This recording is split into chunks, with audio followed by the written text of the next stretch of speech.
you taken to another planet, to a mothership? How did they communicate with... Can you tell me what they look like? Can you tell me how many of them there were? Were you given food? But the teachers are alive. They're not books. They are the very living essences of nature itself. What a strange person. Unbelievably powerful supercomputer that's running our reality, and we don't have a clue as to how to operate it. So when maybe you or somebody else creates an AGI system and you get to ask her one question, what would that question be? What's outside the simulation?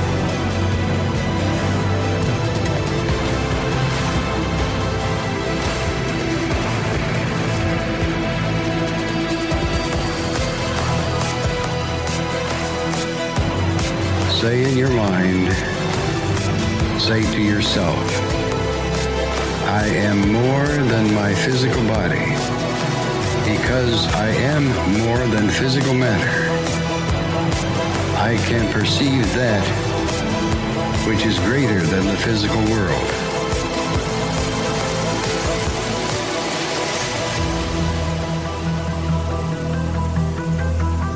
Do not know all the answers to the questions about reality. Do not claim to know the ultimate truth about life. I seek that which has been made hidden as a part of a family of explorers of consciousness. I am the void one.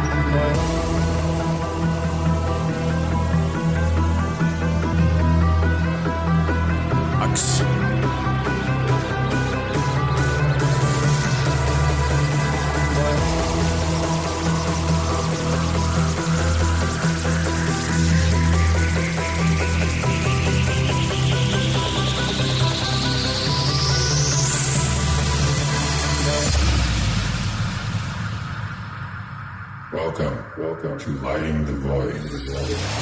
All broadcasting from upstate New York, near the Great Lakes, it's Lighting the Void, and I'm your host, Joe Roop.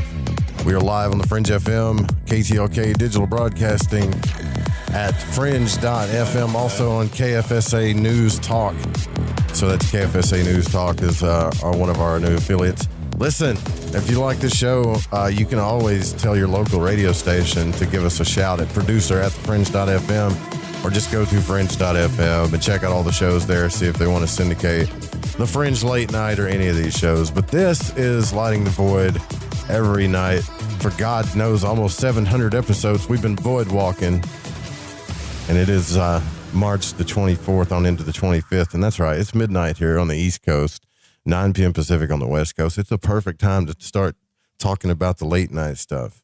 And that's what we like to do here. I want to thank Jess Rogie for inviting me on her broadcast, too. It was really cool to talk to her. We had like a technical hiccup. And, let me tell you something. I'm really proud of Jess Rogie, our news girl, and also from the Rogie Report show. Like, back in the day, if we would have had a technical glitch during a live show, and Jess would have probably totally freaked out. But she just breezed through it like a pro. I can't be more proud of the people on the network, man, especially the ones that have been here since since things have been really taking off. It's really, really cool to see how people grow here. If you want to call into the show, what we'll do is I'll open up the phone lines on this show after the first break. Anthony Tyler's back here with us. Is one of my favorite people on the planet. I would probably assume this guy's my brother from another mother. He's here again. We're going to get deep. We're going to get deep into some discussion. The Dive Manual, author of the Dive Manual, is here with us, Anthony Tyler. Calling number is 1-800-588-0335. You can always call in, but it doesn't mean that we're going to pick up, right?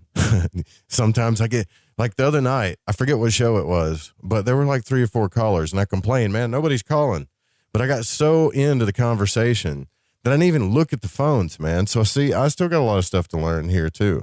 So I've set this thing because it has 2 notifications, auto accept, where it just auto accepts your phone call, and another one where it just blasts in my ear.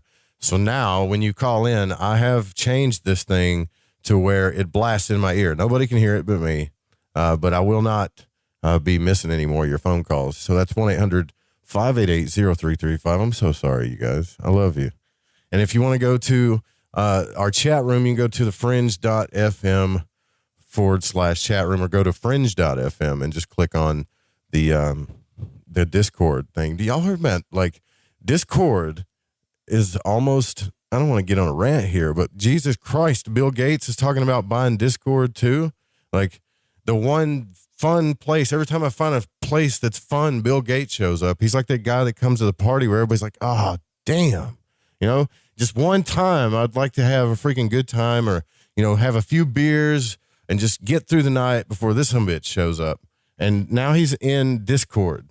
So hopefully Discord is talking about going public so they don't have to deal with him. So I really hope Discord does that. But that's where our chat room is if you want to hang out with us.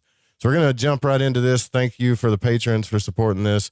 lightingthevoid.com. If you want to support, go to the patron, click on PayPal, or buy some swag, or get a damn altar box. Man, if you want to go all out and become a real void walker, pay the $250, because I'm about to bring you some videos where we're going to create a whole freaking magical journey around this altar box. I don't know if you can get through TSA with it yet, but I'm going to try. I'm going to try. And I'll get a video on that too the next time I get on an airplane. All right, let's bring our guest on. Might as well just say co-host at this point. Anthony Tyler is a researcher and author, with his work being described as evolutionary psychology that deals heavily with the mechanics of classical mysticism, often bleeding into folklore and Fortean phenomena, as well as Jungian stuff. And I have even quoted that, well, what did I quote? It was like, what did I quote? I forget. I have these blank things that happen in my head, Anthony, but I did give you a quote about your book.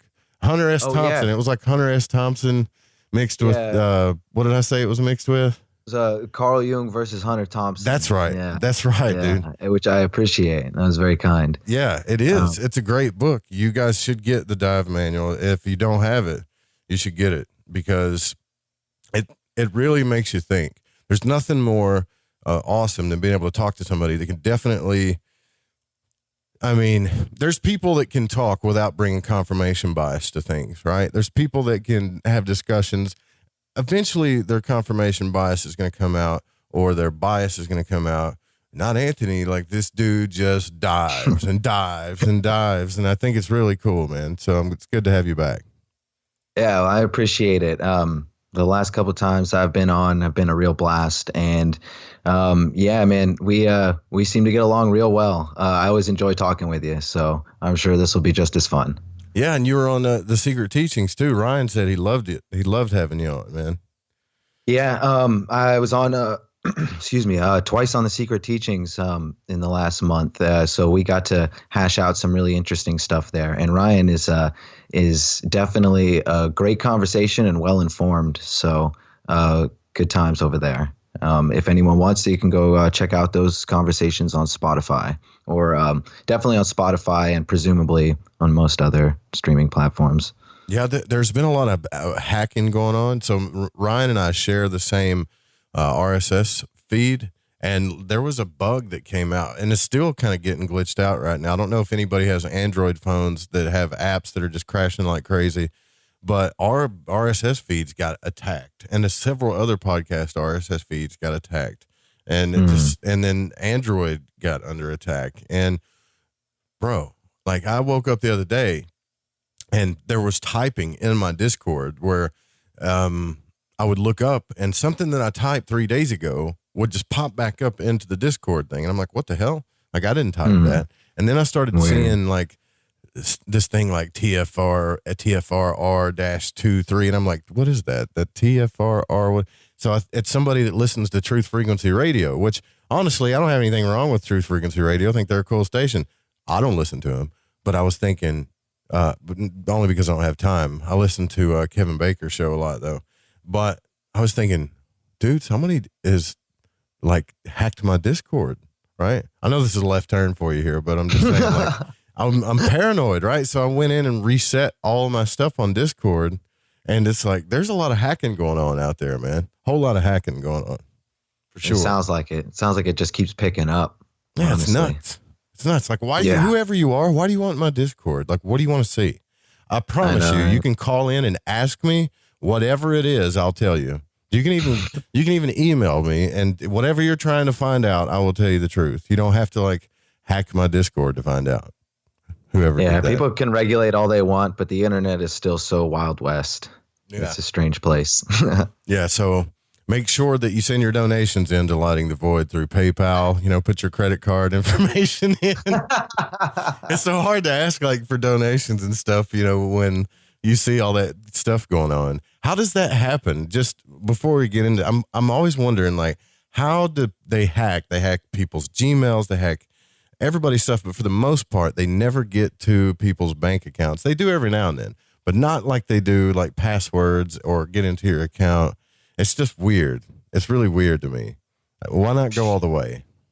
Yeah, as far as I see it, hacking, the good and bad forms of it, I've had people describe it before as aspects of white and black magic, and it honestly is not too far off from the truth. You could do such crazy things with hacking these days. Things that I can only observe. I can't even really begin to understand. I've tried to get into programming because I'm fascinated by it, but I just don't have the mind for it. I'm a writer. I'm not a programmer. Yeah, that too. Yeah, it's like I got to learn another language, so I got to put in 4 sentences to make a color turn this way, you know, or that way. It's like, come on. If I can't copy and paste it, I don't want to do it. I don't want to do it. Yeah, absolutely. I feel that.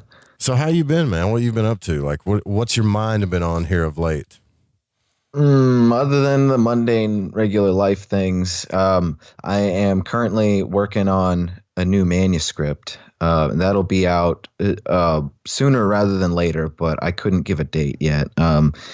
But I'm like 25,000 words or so into it. And this is going to be Hunt Manual. No pun intended there. It's actually going to be a bit more of a linear sequel than I thought at first. And I'm really excited for it. And it's going to be getting into some of the things that we'll get into with this conversation today. I also, glad I remembered, for anyone interested, on my website, divemind.net, I did post a couple excerpts of my book, Dive Manual. And those 2 excerpts are of the analysis, historical and psychological, of the trees of life and death. And the other one goes into sleep paralysis throughout history, comparative religious, and the symbolism behind that, and some of the biological underpinnings and neurophenomenological underpinnings of those things. So, and those are straight out of the book. Those are both like 15-minute reads or so. So yeah, anybody that wants a sampler, you can go check that out. And yeah, I just been hard at work, cooking this manuscript up. So I'm excited. I got a editor and an artist lined up. So gonna have some fun stuff going on. It's gonna be a much darker angle. See, what I thought, among other things, is I'm sure the floor will be open for any topic really. But I've lately, like I said, because of the manuscript, I've been thinking more and more about the shadow complex. You see, Dive Manual with the dive motif and allegory, the being like the depths of the ocean being the collective consciousness, and in many ways representing the feminine aspect of existence. And so Hunt Manual will be more so, very specific. Masculine, bro? Are you going to the masculine existence?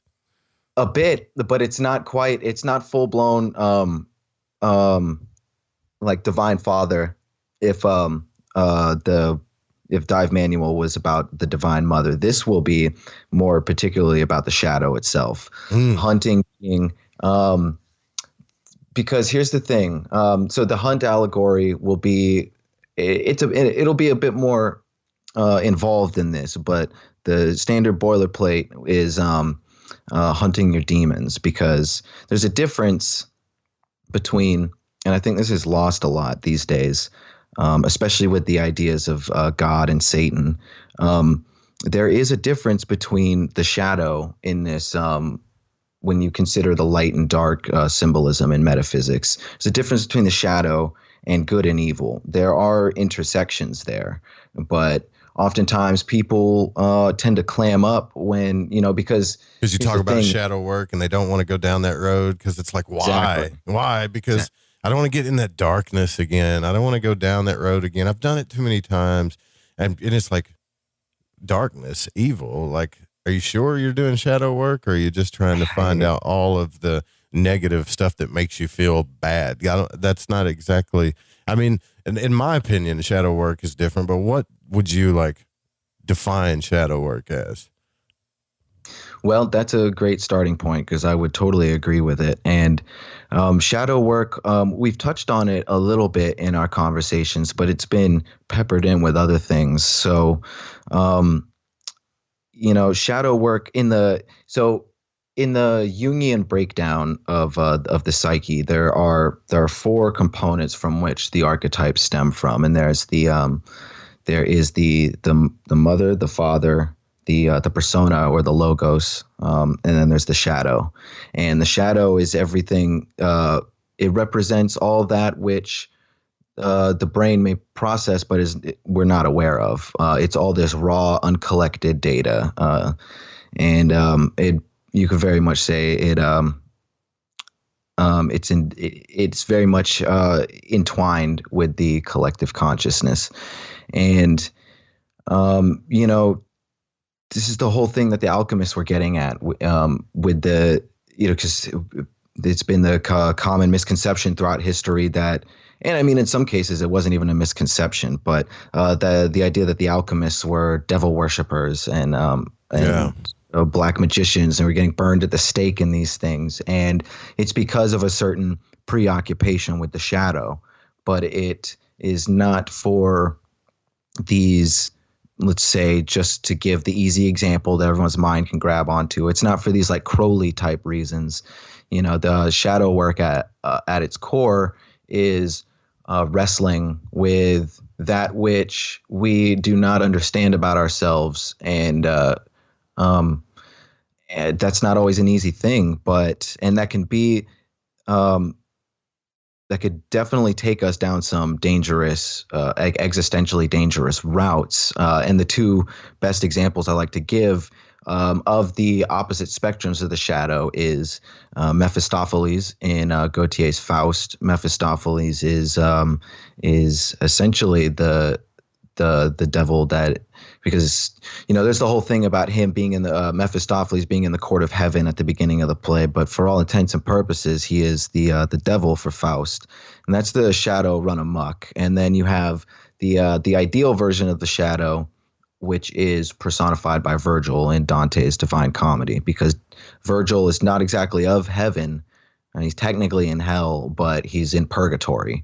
So he's in that kind of middle ground, safe spot. And that's kind of, for starters, that is an important takeaway. The whole Virgilian motif is particularly interesting because, throughout the vast majority of the work, Virgil he's indispensable. Dante would be completely lost without him. He would be at a total and utter loss. And yet he's not allowed into heaven, but he was chosen to guide Dante to begin with. And there's this idea that this important takeaway, I feel like, that even though the shadow is not exactly something that can or should be exalted, it's something that is important to have a functional working relationship with, essentially. Exactly, dude. I figured you was working around to that because, like, people don't want to accept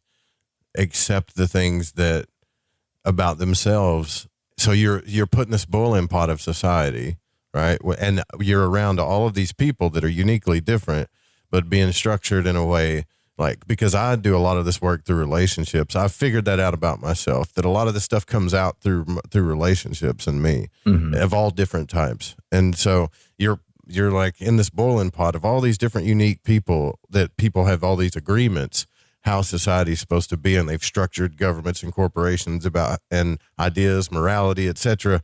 And they've created these walls in society based on, like, I don't know, the majority agreements, right? The collective unconscious agreements. And those are egregores in themselves. And so then when you start coming into yourself, there's parts of yourself that don't line up with not just the societal factors, but life itself. Death, you got life and death. Then you've got society, right? Then you've got all of this stuff that doesn't add up. It's like, so is facing your shadow always about, well, I have a libido that's up to 10 and all these other people have it to 3, or I have addictions to chemicals, or is it really about facing your shadow, really about just facing that you're an unique individual that's unlike anybody else, and you'll never be fully understood the way you want to be understood? I wonder that sometimes. I'd say all of the above. The shadow is terrifying in some ways because it really is that raw data of our own psyches. That is going to inherently, just statistically have some good and bad things. But the point of, the whole archetypal hero's journey is sifting through that stuff. And it's important to point out that it's not meant to be some sort of masochistic thing. That's what it sounds like, though, that people take it that way, don't they? Exactly. Yeah. It's understandable if you don't, if you don't really get the underpinnings, but the point is that we're not putting ourselves through, like, we're not trying to confront hard, difficult thought, because this could be a variety of different things. This could be thoughts, memories that are difficult. This could be habits. This could just be frustration from untapped potential, or dreams. Like, for me, a big example that runs throughout the book is recurring dreams that I couldn't find the meaning of, and they weren't nightmares, but they were not enjoyable. They were very existentially frustrating, and it was like nails on a chalkboard or something. And so this could come out in a variety of different ways, but it doesn't have to be, like I said, it's not masochistic. It's the fact that these things are there. They're already there. And they're already contributing to your existence, whether you like it or not. So it's kind of like, if you want to take a classic alchemical metaphor, this is tilling the soil. It's hard work that needs to be done if you want the fruits of your labor to grow properly. Yeah, for sure. Lexington, we're already up at the first break. This is going to be so frustrating. One thing I want to talk about with Anthony is, like, I could do a 4-hour conversation and I have a 2-hour show with 4 28-minute segments. It's just not enough, man. It's not enough. We'll be right back. More Lighting the Void coming up. We'll talk in a little bit more and then open up the phone lines too. Stay with us.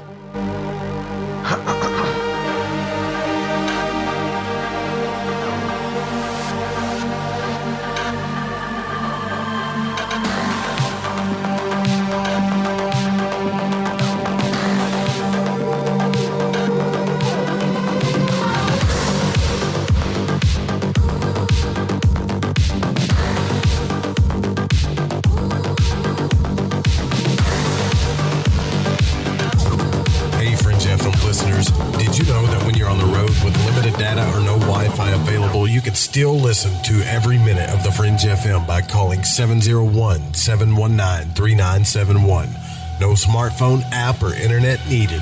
Saves your data plan and no extra cost if you have unlimited minutes.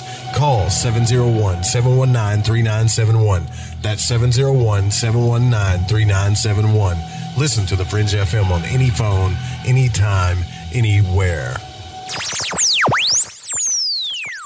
AncientLifeOil.com. That's AncientLifeOil.com. Are you stressed? I mean, who isn't? Anxiety creeping in? No, not that. Is sleep hard to attain because your brain just won't slow down? We're living in crazy times, and the fear knob has been turned up. Okay, there's an answer. Take a big breath. exhale, and go log on to ancientlifeoil.com. CBD, broad and full spectrum, organic and non-GMO CBD for you to enjoy. Change your tune from fear to calm. From brain overload to clear thinking. 0.003 THC on full spectrum and 0% THC on broad spectrum. Competitive pricing with the best quality. Also know everything is going to get better. No worries. Be happy. CBD can help calm so your nerves don't think they're a 6-string electric guitar. Enjoy life, smile, and log on to ancientlifeoil.com for great CBD. That's ancientlifeoil.com. You'll be glad you did. Want to know what's on The Fringe FM? Check out our schedule at thefringe.fm. Hola, Fringe listeners. This is Dave Cruz of Beyond the Strange, and you're listening to The Fringe FM. This is Malorcas45, fan of The Fringe FM, challenging everyone to open their mind's eye. Listen to Lighting the Void with Joe Roop to gain precision for your third eye vision. My name is Jake. I'm from Billings, Montana, and I am a void walker. Hey, Joe Roop. Thanks for lighting the void. This is Janine in the bluegrass of Kentucky, and I am a void walker. What's up, guys? This is Damien from San Marcos, Texas, and I'm a void walker. I listen to the show to keep myself aligned with the world. Hi, this is Laura, aka Laura Lavender. I'm from Las Vegas, and I listen to Lighting the Void because it helps me understand some of the strangest experiences I've had. So thanks for all that you do and for always being there for us, Joe.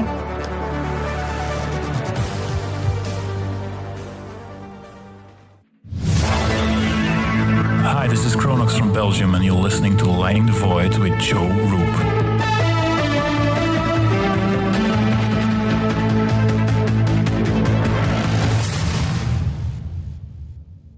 Hey, this is country music singer and void walker Jason Benoit, and when I need my fix on the world of magic and the capabilities of the human consciousness, I listen to Joe Roop right here on Lighting the Void Radio.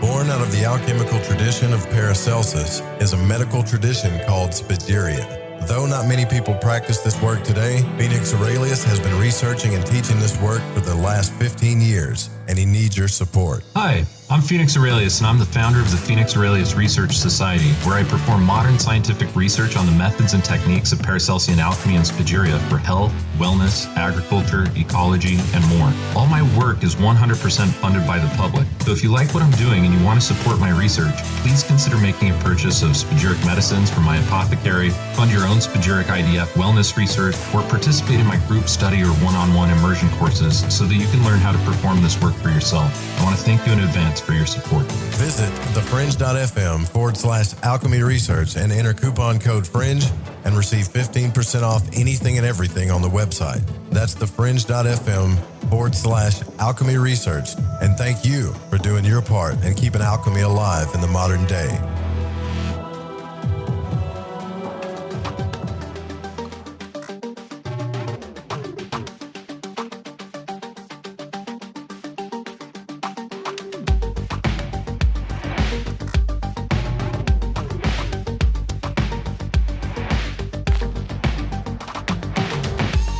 All right, welcome back to Lighting the Void. Anthony Tyler, our guest tonight. Divemind.net. Make sure you go check out the website. While you're listening to the show, scroll around on that website. You'll love it. Get the book. I have the book, Dive Manual. And he's talking about a new book that he's working on too. We were talking about the Anthony, the shadow. The shadow work is something that I've talked a lot about on the broadcast. It's a tough discussion to have because, you know, you were talking about dreams earlier and trying to figure out why these dreams keep happening, and they're like nails on a chalkboard. And I think everybody has, I don't know if this is a running theme, but I think everybody has to deal with their shadows in certain ways. Like for me, I'll find extreme happiness in relationships, but also the shadow work will come up every single time, and my dreams will reflect that, right? So I will see certain symbols. Like I had a dream that the other night that I was walking down this hallway with this person that, I'm kind of like trying to figure stuff out with, so to speak, if you want to look at it that way, right? And we're walking down this hallway, and it just feels like the apocalypse, dude. You just have that feeling like it's the apocalypse. And there's these like little egg things, and they're blue on the end, and I don't know what the hell they are. And I said, "What is that?" And she was like, "Well, these are spider eggs. You don't want to open them because there's spiders in there." And I'm like, "I want to see it. Open it up." And she's like, "What?" And I'm like, "Yeah, open it up." And then she took a knife and stuck it in the end of it, and the damn thing opened up like a coconut. And it was like this blue, crystal-y looking stuff. No spiders whatsoever. Right? I wake up and I keep seeing my cousin Brandon and his wife Amanda in every one of these dreams too. Like my cousin Brandon is married to a Amanda White, was a girl that I walked in homecoming with, but I don't know why they keep coming up in my dream. Right? So I keep writing this stuff down, but the spider egg thing, dude, like what the hell is that? And so you start asking yourself, is this a symbol of, what is it a symbol of? Where do I get reference? Do I go online and look up symbolism, or is this just my symbolism? It gets tough after a while, Yeah, well, that's a very interesting symbolism. I mean, the spider in and of itself really represents very well the dichotomy that you find in the shadow, the whole Mephistopheles versus Virgil thing that we talked about. Because spiders have, they're very ominous in some ways, but they actually are pretty cool in other ways. And then you slice that open and you don't even find spiders, but you find some just weird like crystal, magical blue crystal powder. Like, that's kind of sounds very alchemical. And let's talk about dream symbolism for a second, because this is everything to do with shadow work, because it's important. And this is something that even Jung talked about. Like, it can get very heady because there are the archetypes, but there seems to be a specific like lean. Like, so all archetypes are stemming from the same place. Everyone has some sort of relationship with these things, but everyone has specific leans towards certain things, specific unique relationships. And you really, unless you have like a really trained, like or a really good working relationship with someone like a therapist or some sort of spiritual person that you trust, no one is really going to, and even those people might not be able to fully, like, I am of the opinion, I think it's fine to go to other people for guidance. Yeah, I definitely advocate that. But but I think first and foremost, you should be looking to yourself for answers. I think it's it's good to get second opinions and things, but I think you can get lost taking the advice of other people, even if they have good intentions. Yeah. And that's another thing too I wanted to talk to you about. This can stem right into like divination too. And I'm sorry, guys, like this is me and Anthony, this discussion, we bounce all around all the time, but this goes like into divination where, I get lost sometimes just doing tarot and astrology. And I've got to the point where it's like, sometimes I have these wild, like for sure, divine moments with divination tools. And then other times it's like my mind's playing with me all the time, or my mind's just mirroring all the time. And it's like, what are we doing with this divination? Are we really getting advice, or we just looking into a mirror? Because what I'm starting to realize is a lot of this divination, especially tarot and stuff, when you do the divination, it's more like you're looking into a mirror. But every now and then, because you're co-creating with it, right? But every now and then, and you will get, and they're very few and far between, and I'm trying to figure out how to get to that more often, but you'll get just a solid, really big connection and answer from it. Dude, because like I pull out my tarot deck one day and I would just emotionally gushed out everything. And when I read Mitch Horowitz's book about that, when he was talking about how to use your emotions when it comes to magic and manifestation, because we know in magic that emotion is the amplifier, right, to the signal that we're putting out. But what a lot of the times you can't just create emotion like a Hollywood actor. So what he talked about in one of his books, and I think it was The Miracle Club, I forget which one it is, but when you have an emotional moment, instead of just getting sucked into that moment, you take that moment and utilize it, especially if you're a magician, and say, hey, I'm having an emotion. I could use this for manifestation right now. Right. I could just focus in on it. And so I ran in and I pulled out the altar box. I put the tarot deck on there, and I was like, listen, you know, if you're here, whoever you are, holy guardian angel, God, higher self, what do I want most in my heart? And I know the answer to that. Boom, the card comes out, like, you know, 10 of cups, right? And every time I answered a question, it had the perfect answer. And this was one of those moments where you're like, I'm connected to my higher self. So I think part of that shadow work for me too is realizing that I connect to my higher self in ways that probably makes other people uncomfortable, you know, and I have to be okay with that. Yeah. Well, I think people are unnecessarily squeamish about these kinds of things, you know, because of just honestly just superstition. You know, they look at pentagrams and they freak out. I mean, I don't see any problems with pentagrams. I understand what sometimes they're associated with, but there's a much larger overall picture to the symbolism, and it's very hermetic.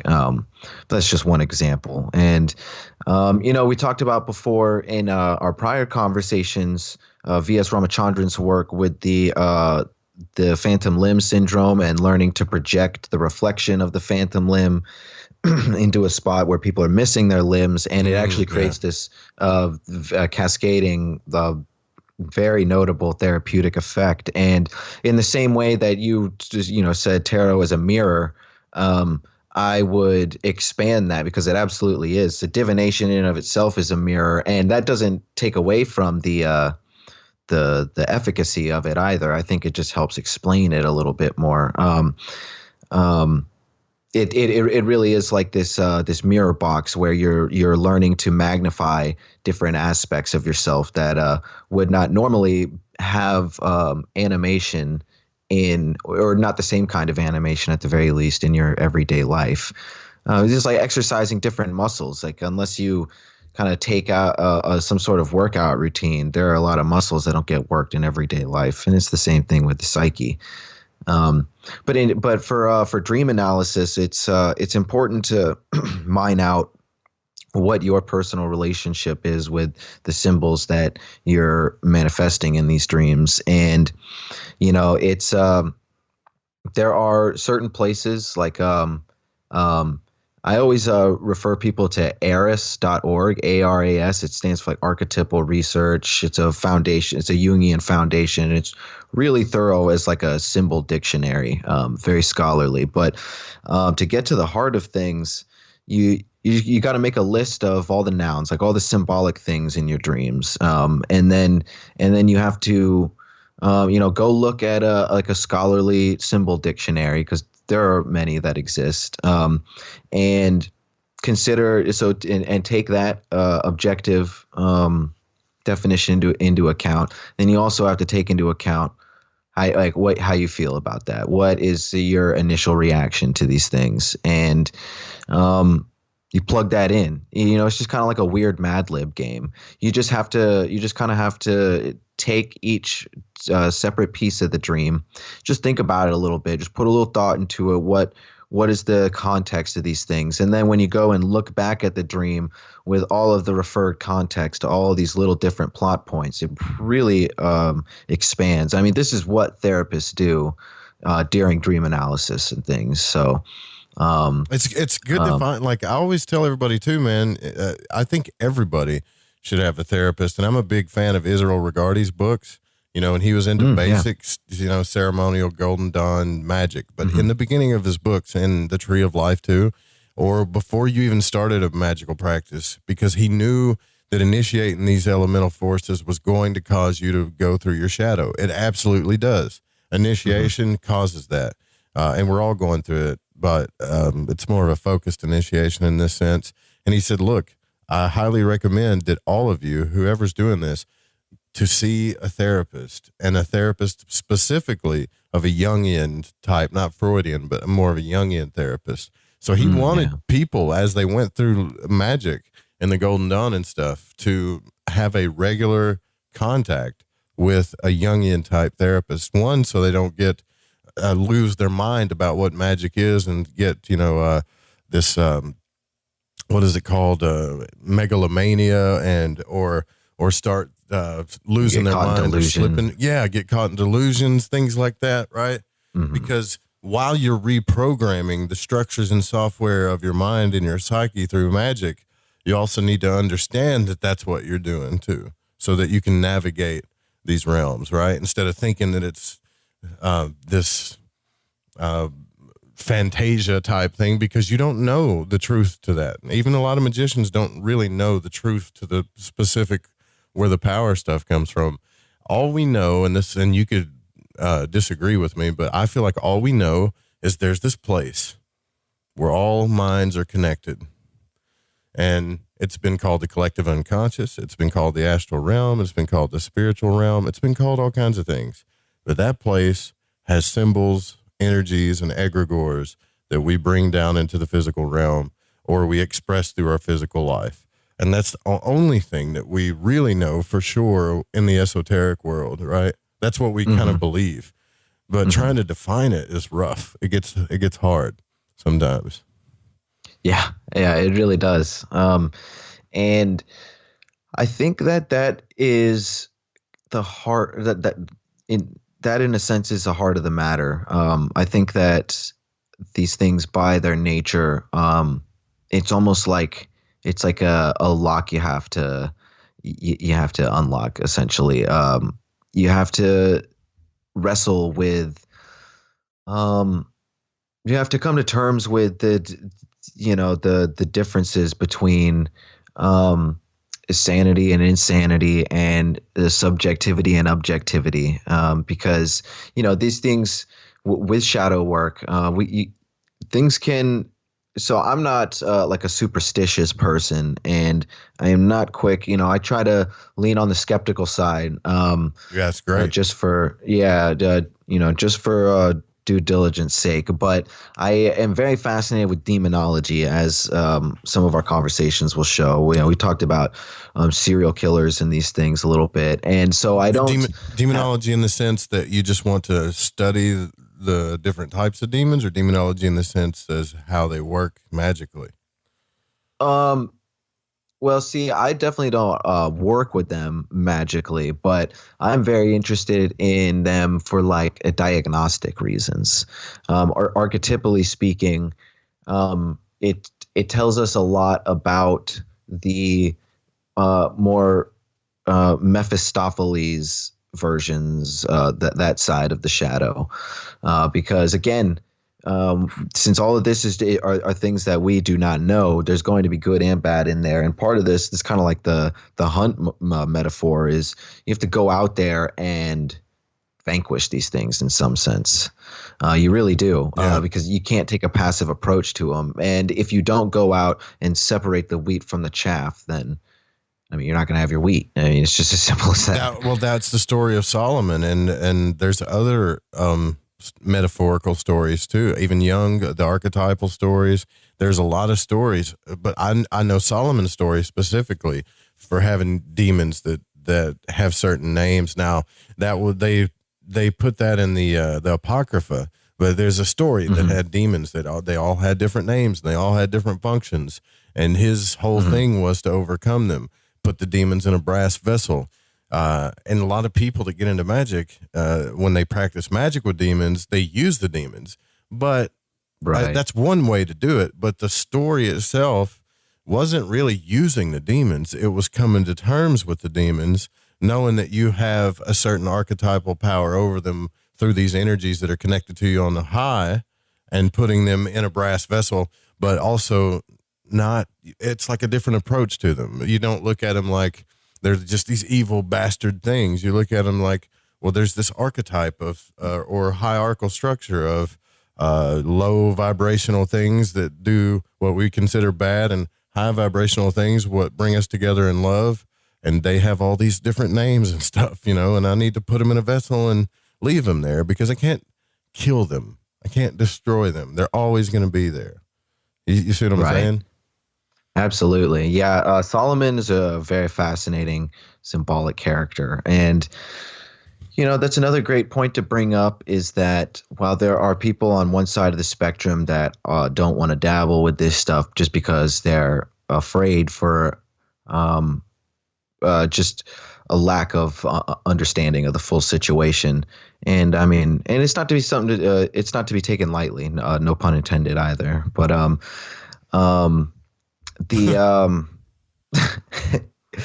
honestly, that pun threw me off a little bit. I didn't expect to make it. So where was I going with that? Well, you were talking about how some people are afraid to dabble with it, because a lot of people are like, why even dabble with it? There's angels and fairies and gods, and why would you even look into demons? Why would you even go there? Right. So, well, for the important diagnostic reasons, as we mentioned, and as we'll elaborate on more. But the other point I wanted to make is the second of the two people in this conversation, in the polarity of it, is you have the edgelords. You know, you have the people that look at Solomon's 72 lesser keys, you know, the demons that he encased, and they want to learn to use them for control. There's there's whole metaphysical disciplines out there of demonolatry where it's very much like an acquiescence of power. And there is the argument, which is a valid argument, just in historically speaking, that more often than not, demons are the gods of the losers in history. It's very true. You can see it happen time and time again. So that really muddies up demonology. And that's why it's really important to, if you want to find common denominators and any sort of like solid ground to stand on with these things, it's important to look into archetypes. But you see, it's not meant to be, this isn't meant to be some sort of edgy thing either. You know, it's not, it's meant to be, and like we said, it's not meant to be masochistic either. This is dealing with the things that already exist, the raw data in our psyche. Because, you know, I, for one, I was raised on heavy metal and punk rock and horror movies. I mean, there were other things too. There's, you know, I was watching Disney cartoons and whatever else as a kid, and I waited a little bit to get into horror movies. But I've always very much been interested in dark subject matter just as much as I've been interested in esoterica. And while I definitely think that there is, how should I say this? I think that there is importance. I think that there's an important takeaway in the idea in the law of attraction. But when you take that out further to play this into the conversation of the shadow, you know, there is such a thing to be said for exposure therapy, taking this to a kind of a practical side of the conversation, just looking at this in psychological terms a little bit. You know, there's a lot of studies out there to show that, you know, it's not for everybody. It depends on how the brain is wired a little bit. But for a lot of people, you know, metal and aggressive music is actually like very soothing on a neurochemical level. Because it's kind of this exposure therapy thing, that allows you to, I don't know, it's an expressive thing. It helps you kind of get it out of your system a little bit, and I think that there's a lot of value. Dude, I need it. Too. Like the other day, I was doing push-ups and all kinds of stuff. I'm not gonna say why, you know, because look, I'm an Aries. I'm an Aries Cancer guy. I got a lot of moon and sun in me. Just a lot, you know. And I feel like Go-Go, the Indian circus boy, sometimes, you know. So. I just did, like, I cranked on some Pantera, and I'm weird, dude. I can listen to Pantera and listen to Respect or, you know, Cemetery Gates and get down on it and do some push-ups or whatever, and then turn around and listen to Wilson Phillips. You know, I can do it. Yeah. Right? Like, I can do that. Most people might think I'm crazy, right? You know, like, how are you doing that? But I do a lot of stuff based on feelings, and then I analyze it later, right? What I'm learning to do as I get older is to feel it, analyze it instantly, and then be okay with it. That's it. And that's not easy, you know? Yeah, no, it's not. And some people, they want to get, they once something kind of negative comes up, they get really wrapped up in it. It's easy to get bogged down quick, but it's important, and to the same extent that metal, it can be quite a healthy thing. I feel that. I don't know if there's been the same kind of scientific studies. Yeah, great stuff. Yeah, dude. But horror movies, I think, and horror fiction, as I'm a huge fan of horror fiction as well. For everything from the big ones like Stephen King to Richard Matheson, and the sci-fi horror like Harlan Ellison. And, do you like stuff. Do you like? My favorite thing is to watch that really gets me going. What was the name of that movie I watched? Was Among Us or something like that, where it was like this movie about a mirror where this family came and like haunted them, and there was like a replica of the family. I forget the name of it, but I like. Dang, I don't think I've heard that. When I find it, I'll send it to you. I like psychological thrillers, right?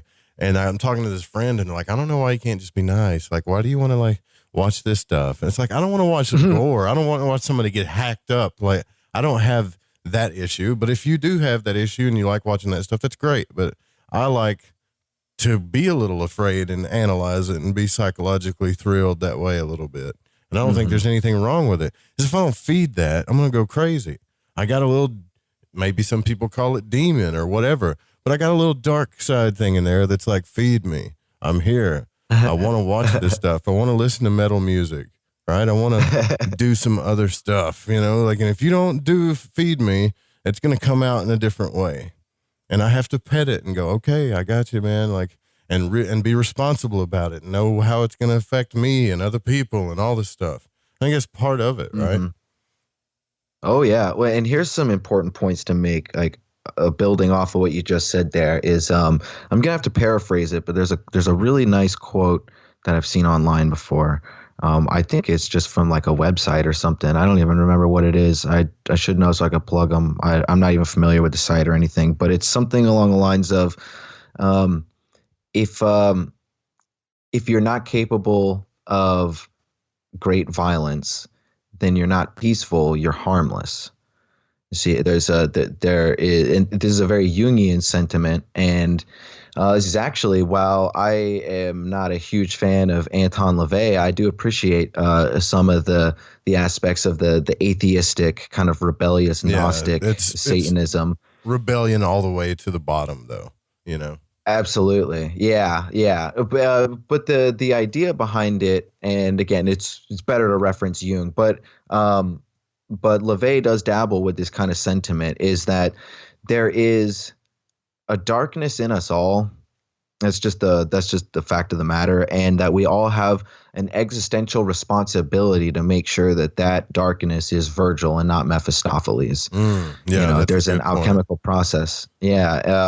Because we could squabble about politics till the cows come home, as they like to say. But I'll bring up Jordan Peterson's name, because in terms of psychology and symbolism, yeah, he really has valuable points to bring to the discussion, and you don't have to get bogged down in the politics, because often he doesn't even bring the politics to the table. But he also talks about this importance of harnessing the shadow, and he talks about how he taught this, and he might still teach it, but he at least taught it in his college courses, how theoretically we're like what's the word I'm looking for? We all have the potential within us to become Auschwitz concentration camp guards. Yeah. And that's not something that we should, that should be exalted or deified, but it's something that we should treat very seriously. And you're going through the same stuff, again, dude. This is so crazy. I'm sorry to cut you off, but we got to take a break. But you're going through the same stuff, dude, that I'm going through. You're just writing about it on a deep level. So you've embraced this feminine energy, dude, to the core, and now you're moving into this masculine energy, and you do know when you move over to that dark side. There's a dark side in both energies, but Oh yeah. Becoming into the dark side of the masculine energy is a whole nother thing than it is the feminine energy. Right. And it's like trying to embrace this side of it. Yeah, we can talk about that more when we come back. Right. You're going through the same thing, dude. I mean, like you're going to write a book called Dive Mind. Look at the cover. Okay. This is beautiful, spiritual, like really cool diving stuff painted with feminine energy. I can't wait to see the cover of the next one, dude. I wonder what it's going to look like, you know? Oh, I'm going in a horror angle for sure. It's going to have blades on it and all kinds of stuff, isn't it? I bet fire and blades, right? Yeah. Yeah. We're going for, well, I'll tell you later. All right. I don't want to talk right. about it. I got you, man. All right. Well, we're top of the hour. We'll take a break here. We'll open up the phone lines too. I said that before, but I mean it this time. When we come back to 1-800-588-0335, we're here with Anthony Tyler, divemind.net. Stay with us.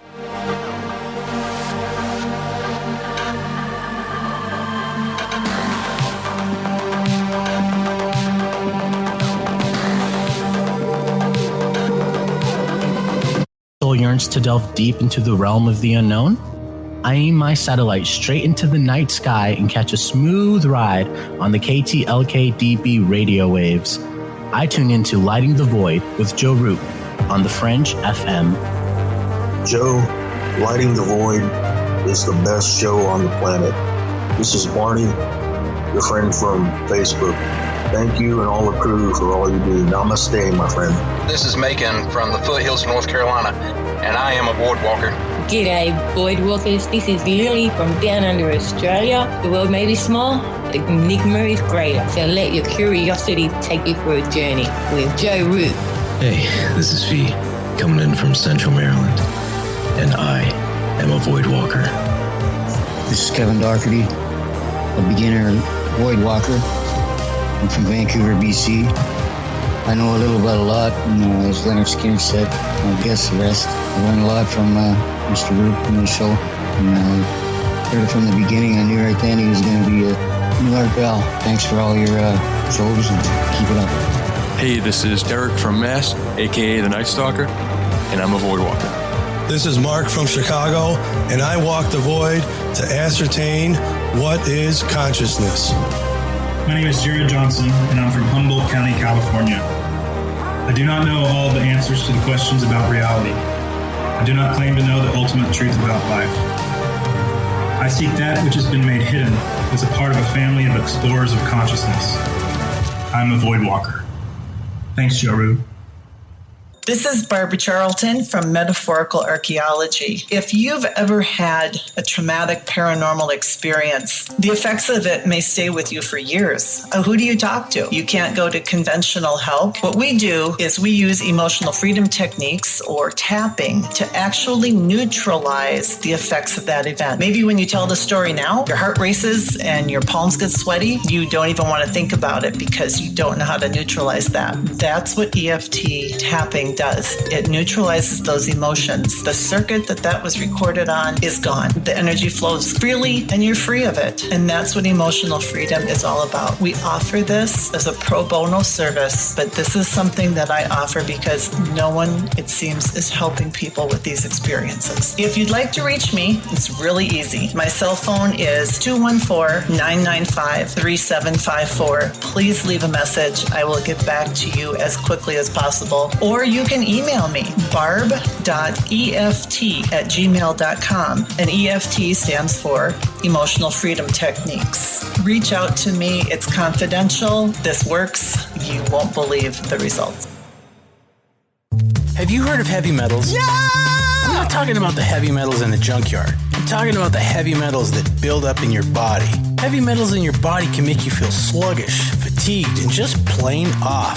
Why not try Life Change Tea at getthetea.com? Cleansing your body and making you feel great.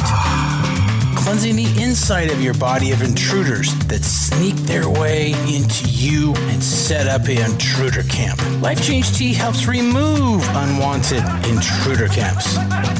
Brew it, steep it, and drink in the results. Tastes great, so you can create a new health habit. Our tea loves to help people. It just needs the chance. So order yours today by logging on to getthetea.com. That's getthetea.com. Our Life Change Super Strength Tea is waiting. This could be a beautiful relationship. Take charge of your health. Order at getthetea.com. That's getthetea.com. The Fringe FM isn't just a radio station. We also provide services for all your audio production needs. If you're interested in live radio or pre-recorded podcasts, we're here to help. We even do audio enhancements and voiceovers if needed. If you want to do a podcast or live radio show and even want the option to syndicate on terrestrial radio, from simple audio file enhancement to live production and call screening, we have you covered. We have worked with some of the best professionals in the business in order to provide coaching instruction for content creation, show structure, and more. Contact The Fringe Digital Media for more at info@thefringe.fm. That's info@thefringe.fm, or call 501-777-5631 for a consultation.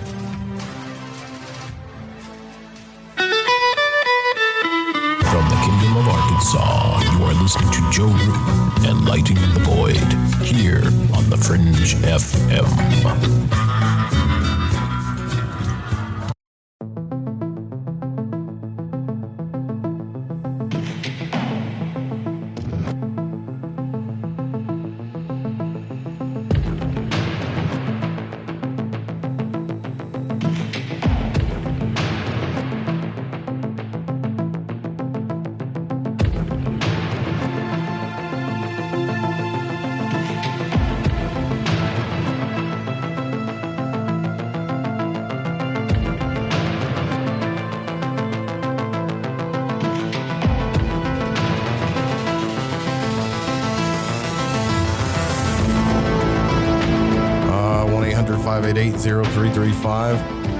Thanks for joining us. I'm Joe Roop. This is Lighting the Void. If you're just tuning in, our guest Anthony Tyler, author of the Dive Manual, divemind.net is the website. And we're getting deep. We're getting into some demonology, divination, the shadow. My God. Dude.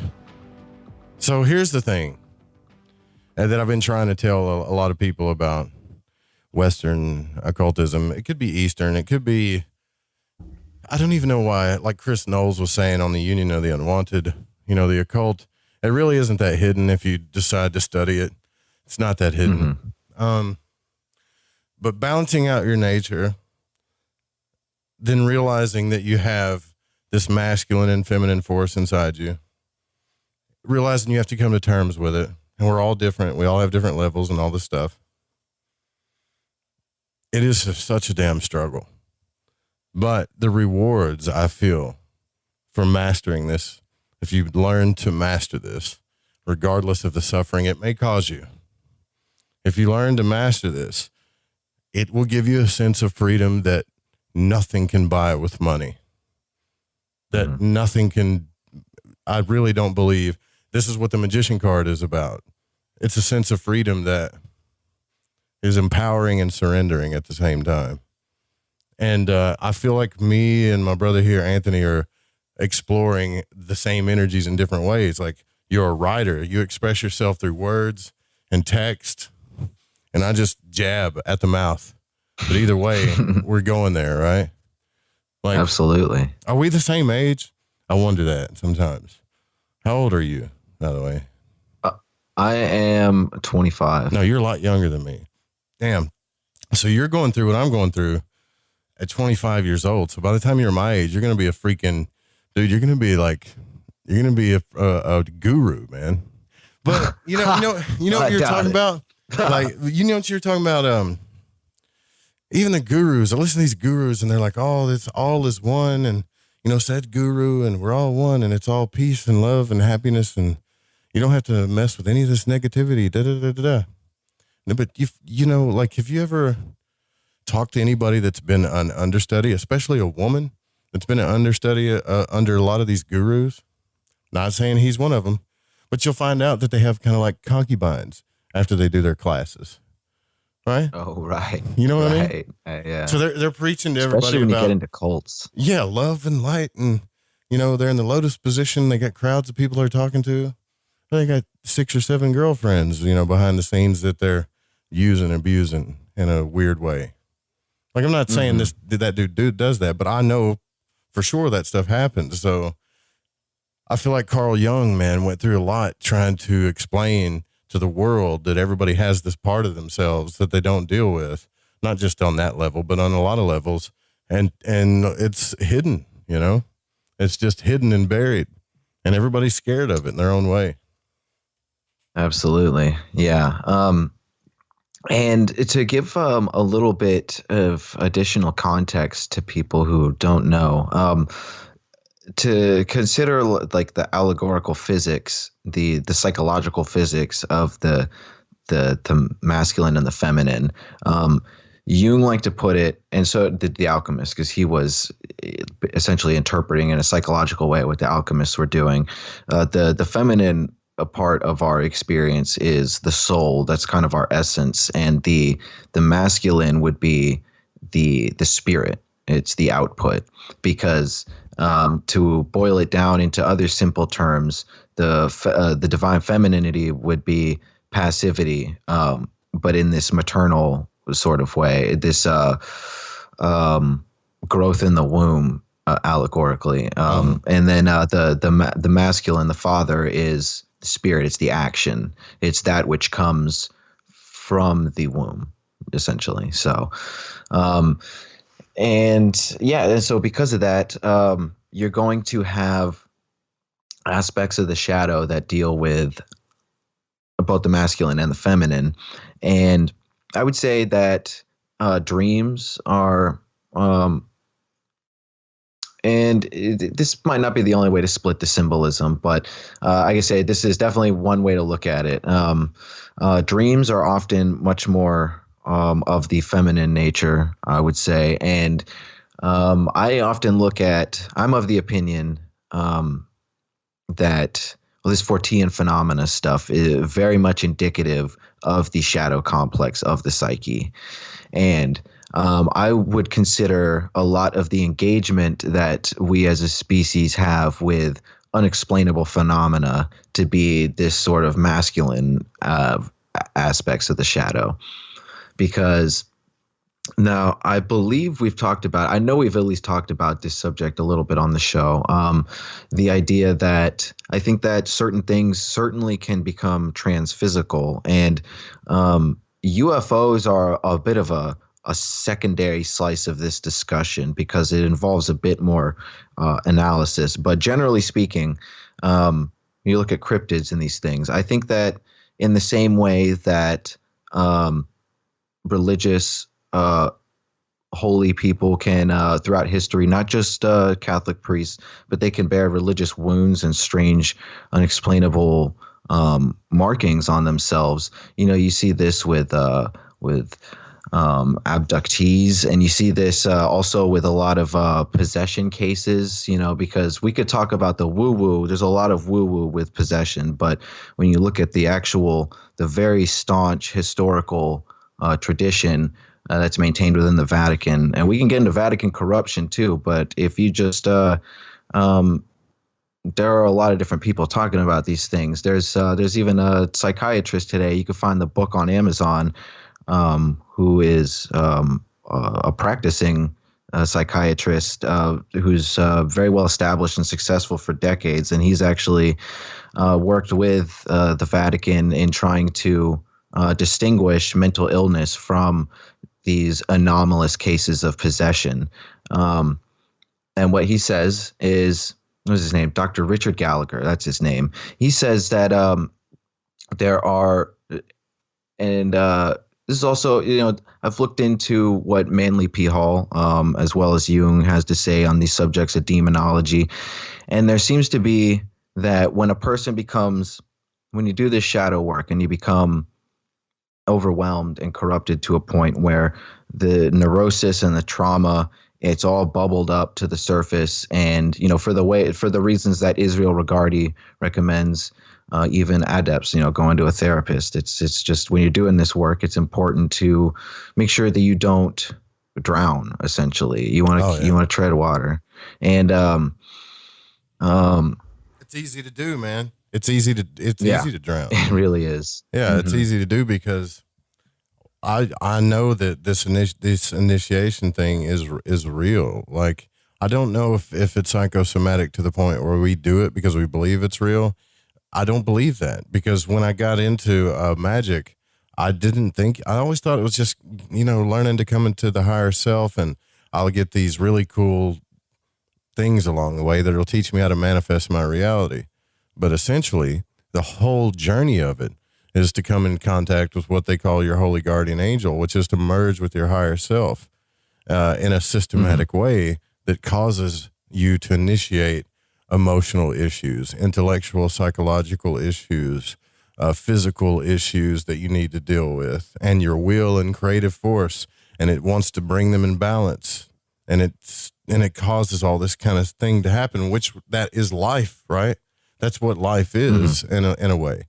But this magical process is an alchemical process. It is the true alchemical process in the truest sense, right? So alchemy has been called Jungian, right? So there's a Jungian form, there's a physical form of alchemy, there's what's been called spiritual alchemy, but there is this secret that's really deep, that's this hermetic alchemy, where you're actually becoming something more than human. Now that's a wooey idea, right? But deep down intuitively, dude, I know everybody feels it. They feel like, well, there's a purpose to this thing. Now, when I make that statement to you, is that like a confirmation bias of being alive and why we exist? Do you think that I'm saying, or did you feel an intuitive truth to that at all? I think there is an intuitive truth. I think that there's a greater purpose for sure, but I'm also, some would say that this is part of my Pisces nature.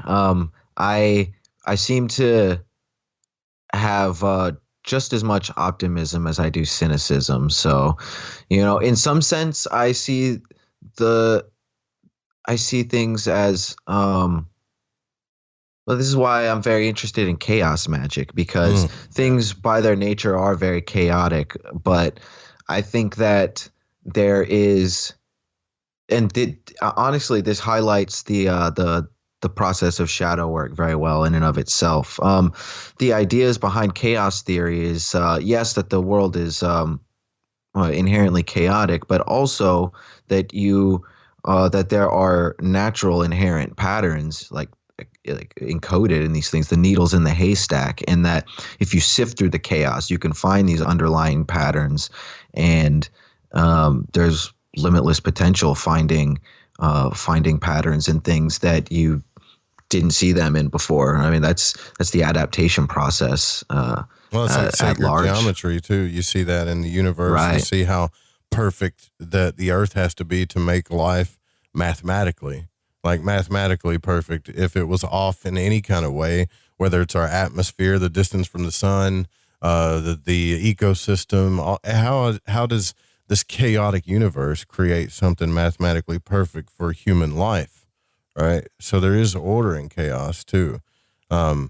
I think which is a very good point to make. I think we have to let the chaos happen in our lives, and there's something else too that's cool. That this is why everybody's like, God, Joe, you talk about Robert Monroe so much, but Robert Monroe took the mentality that you have about the out-of-body experience, about the esoteric, about the occult.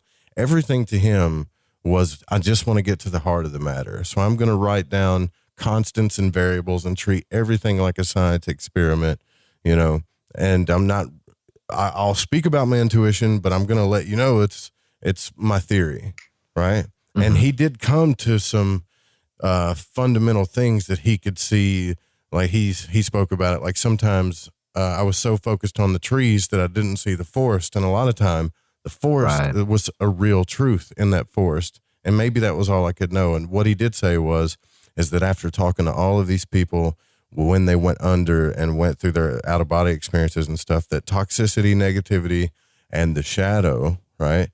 This thing that comes out in us. We get to these moments in life, we all do, where change needs to happen. It's inevitable because life is chaos. Change is inevitable, right? And so the human or consciousness will come up to that edge of change. And there's two things that happen in someone's mind. They don't want things to change. They want to keep things the same because the change is uncomfortable. Or they hate the way it is and they want to change. Now, the period from bumping up to when things need to change, that distance between that, the indecision, the stuckness, you could even look at it like in politics when we're about to get a new president and the votes are in, the toxicity, the negativity, and the shadow stuff that comes up during those moments. It's inevitable. It's inevitable that toxic things happen in those moments. If you want toxicity, if you want to face your shadow, put yourself in a position where you have to change and don't make a decision. Right. I think that it's very telling that something like ayahuasca has such an intense detox process beforehand. Oh, yeah. It's very similar, to this process that we're talking about. Yeah. And let's see, what was I going to say here? Yeah, so off. My bad. no worries. Demonology, very interesting, and it seems to be that at some point you could say that it goes to further spiritual extents than this, but at the very least, at the beginning, the trail of breadcrumbs starts here, and it seems to be that when a person becomes so bogged down with their traumas and these things that they fracture. And in many ways, people, that's how you get altered personalities, and people start going off into delusion and psychosis, but people also become quite rabid. And I think that they tap into this kind of collective consciousness in strange ways, because you can sift through the propaganda and still find really weird like, here's the thing with like all ghost stories and things, possessions included, if just one of them is true, it changes the whole ball game. And I do think at least one of them is true. And what I think is a practical takeaway from that is I think a human can become, it's just too much trauma, and it's just hammering the mirror. It's going to shatter, and then a person is just total static from there, walking around in a body, and probably picks up strange things from the collective consciousness. I think that the story of the account of Annalise Michel is one of the most well documented possession cases, and she was talking in all sorts of different languages and these things. I think it definitely happens. Think about what I'm saying though, right? So what I'm trying to say is, even when it comes to demons and stuff, when you come to a point in your life, let's just say, maybe it's not a relationship change, maybe it's a career change, maybe it's an addiction, right? And you come to that point in your life where you want to change that addiction. It's like it's a bad, overwhelming addiction, and you want to change it, but you don't. So you're in this struggle between, do I just stay the same and keep doing the drug or whatever, and just kind of like take the whole approach where I'm just going to do the drug and be happy with it and accept it and die that way? Or do I make the change? In that moment is when the voices start talking.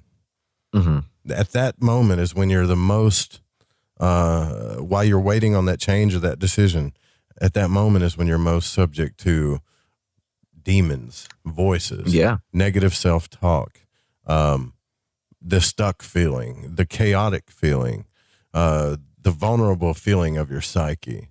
Because it's when your psyche becomes most vulnerable, because you're not processing the change yet. You see what I'm saying? You're not making the decision to stay in the old or go with the new. You're in that stuck moment, and that's when the voices start. Yeah, absolutely. Change.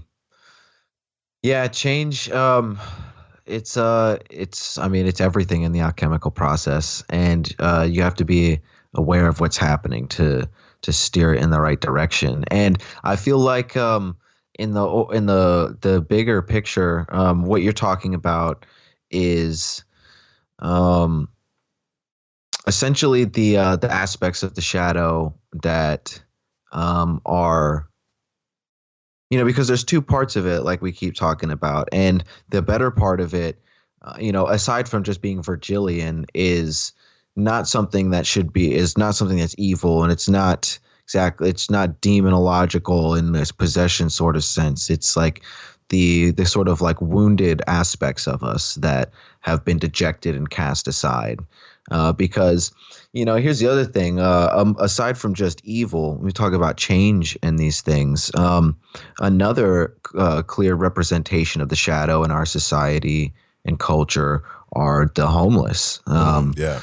And it's and I'm not even saying that to be political because I don't know what to do about it. But That's so it's crazy. a sad state of affairs. Yeah, especially here. I'm in the Bay Area. I'm not too far from Oakland or San Francisco. And I grew up outside of Anchorage, Alaska. So seeing San Francisco is some corners are war zones. And it's so crazy. I just went into Rochester yesterday before my car blew up. I don't have I'm still in that starving artist about to break through on success phase of my life, right? I feel you. You know what I'm saying? So so I don't have a lot, right? I'm not Me neither. I don't. And so I pull up to this store, Mythic Treasures, dude. And I got smoke bellowing out the back of my car. And I'm in there, trying to get some stuff for my magic practice, some incense stuff, and a few books. And I'm not looking at the thick hardcover books because I can't afford them. I'm looking at the little thin books, $11.95, right? They look like little manuscripts. I can get those, anyways. So I hear the chatter at the desk when I check out. Oh, there's a guy outside. Well, is it the black guy that's always out there? Is it this guy? And no, he's asking people for money again. I'm thinking, oh hell, this was yesterday, dude. And I'm thinking, and it's funny you're talking about this. That's why I'm bringing it up. And I'm thinking, oh, hell, man. Like, I'm going to walk outside and this dude's going to hit me up. And I can see his hat, like, sitting out in the front. When I look towards the door, his hat's kind of sticking up. And I know he's nailing everybody that comes out the front door. So I'm like, all right. So I go out the front door, and it's this white guy that's all tatted up. And he's not a bad-looking dude. He's just looking a little rough, right? And he's like, hey, man, start the conversation with me. Are you from around here? I'm like, no, I'm from Arkansas. Are you doing this or that? And he's trying to, I know what he wants. I said, get to it, man. I just looked at him. I said, what do you want? Just get to it. You don't have to butter me up. What's going on? Right. And he's like, well, I'm an ex-Marine and all this other stuff. And I said, they're talking about you in the store right now. They're talking about you. They're talking about trying to get you away from here. And he's like, well, this is a spiritual place, man. You think people wouldn't, want to throw me out. And I said, is that why you're hanging around the front? Because it's a spiritual place and you want to guilt trip people into getting money, And I'm like, why am I saying this to this guy? And he's like, he's pulling up his leg and he's like, I got a shrapnel wound from the war. And and telling me he's an ex-Marine. And I'm like, well, in my mind, I'm thinking you must have been dishonorably discharged because most Marines have that don't tread on me attitude. They're not out asking for money. Marines don't live by that creed, like they just don't. Yeah. So, and I have come across so much mental illness in the streets. That guy could have walked, right out of a clinic for all we know. It had never been a Marine in his entire life. So here's the trippy part. I'm thinking of that book, Journey of Souls, when these guys had lives that were like champions or whatever. And when they were in between lives, the guides just asked them about those moments. And I was thinking, well, this is an important moment, right? Mm-hmm. What do I do here? Do I make a stand for myself? Do I say no? Or do I get in my car? Because I'm at this point in my life where I need to say no more, and say what I want. But I that get masculine energy, you understand what I'm saying? Like, and I reach in my pocket and he's like, dude, you got $7. It'll save my life. And sure enough, I open my wallet and I got $7 cash and that's it. And I'm like, how the hell do you know that? That's a sign right there. I'd give him the money. And I gave him the money. I said, here, man. And he goes, wow, dude, it's $7 exactly, And I gave him the money and I watched his bullshitting, excuse my French, butter me up face turn to complete vulnerability. Boom. Like that. Like, man, I really appreciate it, dude. Like, it's hard out here. Like, he just opened up to me totally like he was about to start crying, And I was like, oh, dude. Oh, well, that's cool. I was like, it's nothing. It's a human connection right there. You don't have to sell me on something, dude. Just some people are going to help you. Life sucks. I don't mind helping you because I can and I will. but it doesn't mean anything because I'm about to get in this car and I hope it doesn't blow up on the way to the house, you know? And I was thinking, actually in my mind, I was thinking that was a moment that I was supposed to say no, because I'm going through this masculine thing where I feel like every time I'm nice to somebody, people take it for granted and they just keep taking it for granted. But what I'm learning is that you, regardless of masculine or feminine or shadow, is that when you give to do something, it should have its own reward. You shouldn't expect an outcome from it. Right. And I'm learning to like accept that fact. That's relationships, jobs, whatever. Cause a lot of people, you can pour your heart out to some girl. If she doesn't love you back, it pisses you off. Right. You can pour your heart out into a career. If you don't get what you want, it pisses you off. And if you keep going down that road and you're not dealing with the shadow side of this, you're starting to expect everything and control the give and receive, yin yang type thing. So I'm going through all this crap in my head, facing my shadow. And what I'm trying to say is I think it's synchronistic that you said that, because, I think every interaction in life causes that, you know, and that moment that I'm talking about, that indecision where he's just trying to sell me and I don't know if I want to give him the money or not, but I got to make a decision. If I would have stayed in that uncomfortable spot, a lot of toxicity could have happened there. A lot of demonic stuff, quote, demonic stuff could have happened there. Instead of just saying no, get in my car, give him the money, shake hands and go away. You see what I'm saying? You mean like hanging out with the guy? Mm-hmm. Hanging out while he's still trying to sell me, not giving him what he wants. It could have just been a talk, but the fact that I knew I had to make a decision and I wasn't doing it. Right. But I did do it. I'm just saying, if I would have stayed there, I felt that weird, crazy vibe. Like this dude could snap. He was on the verge of snapping. Yeah. Okay. I got what you were saying the whole time, and now I fully get it. I really get it. Like I know. Yeah. Those moments are, it's kind of like the, large or small. They're kind of like crossroads. You know, where one universe splits off into another parallel universe. You have a little sliver right there. Yeah. So my masculine energy gives him the money. He takes it in, right? And as a man, he completely just goes vulnerable, right? He just runs, sets right into his feminine. But the second I walked away, he went right back into his game. Right, we're right back to the door. I saw it. That works. Yeah, and this is actually very poignant to add to the conversation, because it's really not a throwaway comparison to be made that the homeless and the dejected in our society are very indicative, and how we interact with them as people that are not homeless and or at least trying to get things together, or at least have some semblance of like the average pay your bills, make money type of setup. It is very indicative of the shadow and the underbelly of society. You know, like all these phrases and old metaphors add up for a reason. Those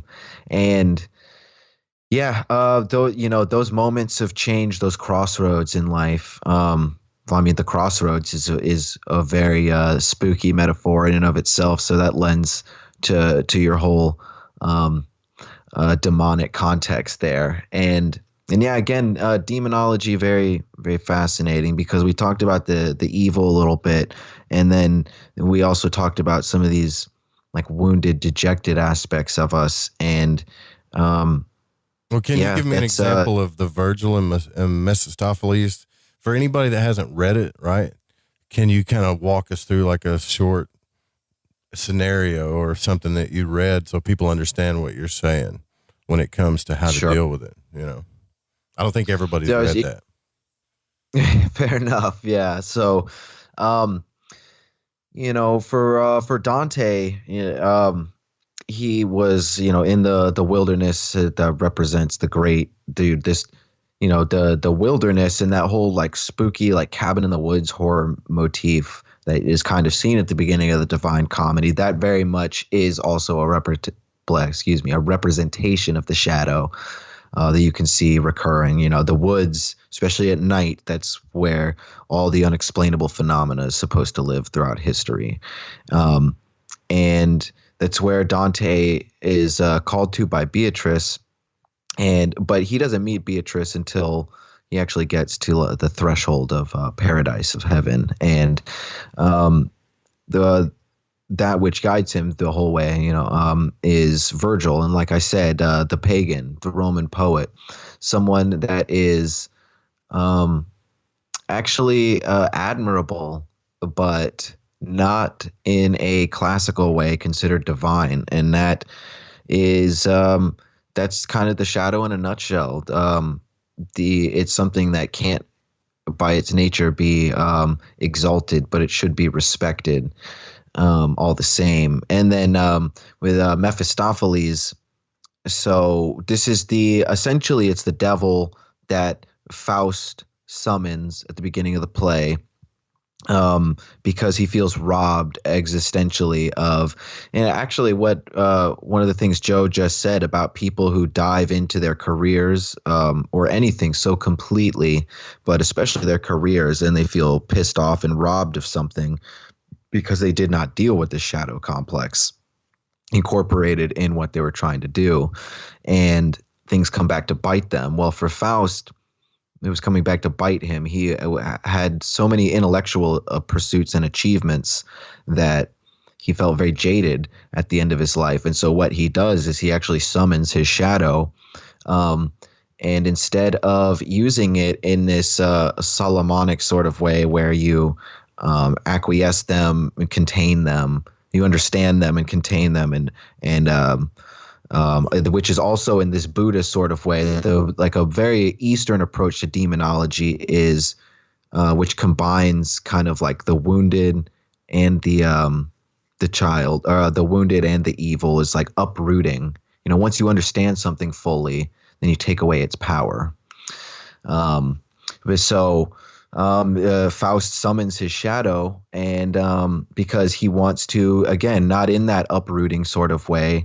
He doesn't want to understand it and transcend it or get past it. He wants to be that kind of edgelord and harness it and just wreak havoc and do whatever he wants and seek this sort of like Aleister Crowley, limitless hedonistic pleasures for some sort of alchemical process that he learns in the end was really turned on its head, and he was kind of being led by the nose by a shadow the whole time. And it's very important to remember that at the beginning of the play, Mephistopheles is actually in the court of heaven.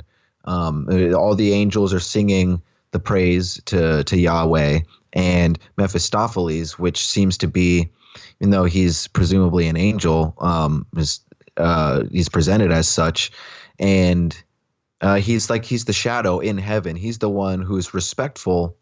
He's not exactly rebellious, but he's that voice of dissent where he's like, well, what about the people who don't sing your praise? And he's the and guy it gets into this after choir practice who says, it starts asking the questions that nobody wants to ask, because they'll get in trouble, but he's not going to do it during choir practice, Absolutely. So it gets into the Job thing where Mephistopheles actually becomes Satan here, and they have this sort of friendly wager, and so Mephistopheles from that point out goes and is summoned by Faust and embodies the full hedonistic, even evil pursuits from there, and it brings Faust all sorts of the interesting part for me is that the Dante's Divine Comedy and Gautier's Faust they're both extremely alchemical, and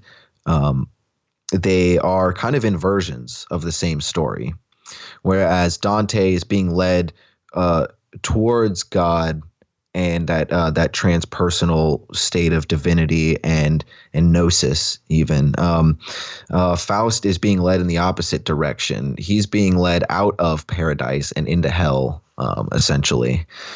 So very interesting stuff. And those are, at least in the West, some of the most impactful versions, characters renditions of the shadow, and also a bit masculine, of course, you could say. And there's something that goes into sleep paralysis a little bit, and is a little bit of an aside, but I guess not too much. Just an addition. Lilith, the queen of the tree of death, and sometimes called the bride of Lucifer. She is like the archdemoness in a lot of Abrahamic mysticism, especially the tempter, Hebrew mysticism. vampiric type, the tempter and the vampire. Right. Yeah, the succubus of the that's right, of sleep paralysis. I'll make your dreams come true, then suck your energy all the way out. Right? Yeah. yeah. And the Mara that the Buddha met under the Bodhi. So this, it's Lilith is getting into the feminine, the dark anima, as you would call it, the anima and the animus. The animus being the masculine. We see that, because Lilith is interesting. We see her coupled with demonology throughout history, especially with the Abrahamic renditions, because you can find that archetype very pre-Hebrew, but that's where it really flourishes in that Lilith sort of way. It comes from the clip off too, but I'll let you finish and I'll explain that too, because that's Kabbalah, which is mystic Hebrew. There's some real answers there. Right. And for anyone also looking for additional material, Dive Manual goes into this, and I do have an analysis of the trees of life and death posted to the website. So go check that out. Because it seems that the Hebrew, now I'm sure this is a slightly reductionist way to put it, but it's certainly not inaccurate. And the Hebrew took the mother of the mysteries, the Egyptian Isis in the East. Yeah. She's the great mother is Kali, and different renditions, same character. And there is the important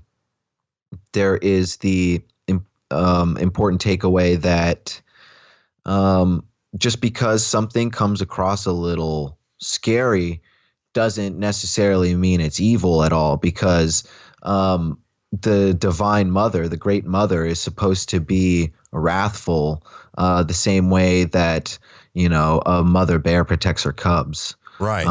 But also the same way that a mother will discipline a child. Exactly. The difference between that, and I think that and the Lilith energy is the divine mother can take in the masculine energy. It can take in the force of love or force. This is on the tree. It can take it in. This is really kind of basic and archetypal, and create a beautiful womb and protect and make that a beautiful space. And it will destroy if it has to keep things beautiful and the cycles of life going, right? The Lilith energy will take in that loving male masculine force and turn into a black hole, and just keep taking and taking and taking and taking until the male force dissipates, which it really can't at the first triad, but in the physical realm it can. You understand what I'm saying? Does that make sense to you? For sure. And this is why intention is so key, and understanding your intentions and how you relate to these stories is very important, because well, you're totally right. That is part of the dark anima aspect. It's important to the symbolism is it's multifaceted, because Lilith herself, as the story goes, actually felt, to boil it down, felt like a slave to the patriarchy. And this was well before this rhetoric was around in modern context. So right. Yeah, it's and if you think about it, it's because part of the story is also whereas Eve was made from the rib, it says that Lilith was made out of like filth and sediment or something, and so it's she's kind of like almost like a dejected Frankenstein who and I mean that almost in a sympathetic way. So in the same way that I think the mother of the mysteries, honestly, I think that while Lilith as the archetype is more commonly, especially because of the West, associated with more of that black hole evil notion, I think it really is just not a fair shake done to the Great Mother by the Abrahamic tradition in some sense, because I think that the tree of they don't talk about the destructive aspect as much. They hid it, dude, in the Kabbalah. They hid it in the Kabbalah, and it didn't talk about it the way they should, because I believe they got the Kabbalah from the Egyptian stuff, you're talking about, and they hid the fact that this divine feminine creates wombs and destroys, but to keep the cycle of beauty going, because it understands the life, birth, and death cycle. And so, I mean, you can see this play out in physical reality too. Like even I would say in relationships, like most relationships, you'll see most of the time females end up breaking up with the guys, right? Like they try to create this thing, and it doesn't mean it's either one's fault, but it's just the force that usually cuts it off, because the guy just keeps going and going and going and going and going. Now, this is an alpha. Right. I'm talking about alpha guy and super feminine girl, because you'll see this happen. The guy will keep going and going and going and going. Like, why don't you love me? Let's do this thing. Let's get married. Blah, blah, blah, blah, blah. And if this woman doesn't feel this love and beauty, right, doesn't feel it, it's not happening. Eventually, they kind of start backing off, and then they try to be passive, and then but then they get to the point of like, we're like, guys are like, I don't understand why she's so brutal, man. It's like she's a totally different person, and it's because you weren't tapped into your feminine energy, and you weren't picking up on the hints, and now they have to just be like deathly brutal. Yeah. You understand what I'm saying? Yeah. Oh yeah, man. Right. So I do. So it's you can see it work in relationships too. And if you ever see guys that are super feminine guys, they'll do the same thing. Like they'll get nasty, man. When it gets to the point where the love is just gone, or they're not feeling it, or whatever, they will. Yeah, you know what I'm saying, right? And so like this Lilith thing that you're talking about, I think a masculine energy can get confused, because Lilith is charming. Lilith is represents the feminine, all the really good aspects in the best of ways, right? But it also is rebellious and kind of pulls you in, but doesn't really, when it destroys, it doesn't recreate beauty. It just keeps destroying, versus like Isis or Eve will recreate beauty again. We'll tap into the cycles of life and tap into the universal principle, if that makes any sense. Yeah. No, I think that's an important distinction to make, because while this is all dealing with the category of the Great Mother, Lilith definitely deals more with that entrancement, sort of ensnarement archetype. Although there are pagans out there that do consider her like a strong feminine. So, but more the point I was looking to make is, while you mentioned like Eve and Isis, so that's kind of like one side, and I see the Lilith sort of nightmare, sleep paralysis hag, on one side, and the more, that would be the more horrific version, but the entrancement part of that darker aspect would be the siren. And that's something that the dive manual goes into a bit, because bliss can be very, very tumultuous and misleading sometimes. And sometimes it can, if you don't I don't know, have some forethought involved in a situation, sometimes a beautiful song can lead you off of the edge of your ship, dying on the cliff, right? At the shores of the siren. Yeah. I'll give you a hint, guys, if to get to even like a more real point of view, not so much the sleep paralysis state, but in real life, guys or girls, if you're more of a masculine girl and you're into a feminine guy or whatever, it doesn't matter. But this is the earthly point of view. We'll get back to the sleep paralysis spiritual stuff. But if you start giving your love, men, and you're giving and giving, and a woman will lead you into they'll kind of lead you as to, hey, you're smothering me a little bit or whatever, right? And you back off, and you do back off the way you should, because you don't need to get crazy with it. When you back off, if that energy comes back to you, it's like, well, why don't you love me? Where are you at? Right now they want you to smother them again, and it's back and forth. Then that's more of the Lilith kind of like sucking, taking energy. If it's when you back off, then they really appreciate it because you gave them space and it makes them happy, and then they feel understood and, oh, I love you again and stuff like that. That's the good creative. That's when the yin and yang's working again. In sleep paralysis, it will represent itself. If you're really like had a lot of narcissistic stuff happen in your life, it will represent itself as a damn succubus, dude. It will. It will sit on your chest, and like, I've heard people like even talk about how they feel like their chest caving in and things like that because it's sitting. Oh yeah. There's some there are some explainable aspects of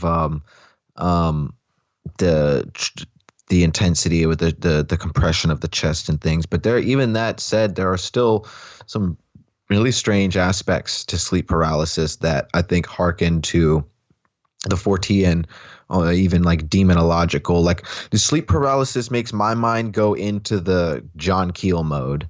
You know, that's where my mind goes. I think it is very psychological and biological, but in the same way that like a lot of this in the way our brains are wired, there's a projection. It's like like a mirror process, but this was a sentiment very much of John Keel and Jacques Vallée especially, but that during this projection process, see, that is pretty much a psychological trick, a very useful one, an important, healthy one, but it's basically a trick. But there's an intercession, and that there are things that can piggyback off of those things, like that we are calling, like almost that projection process in and of itself is some sort of offering to something, and that things come.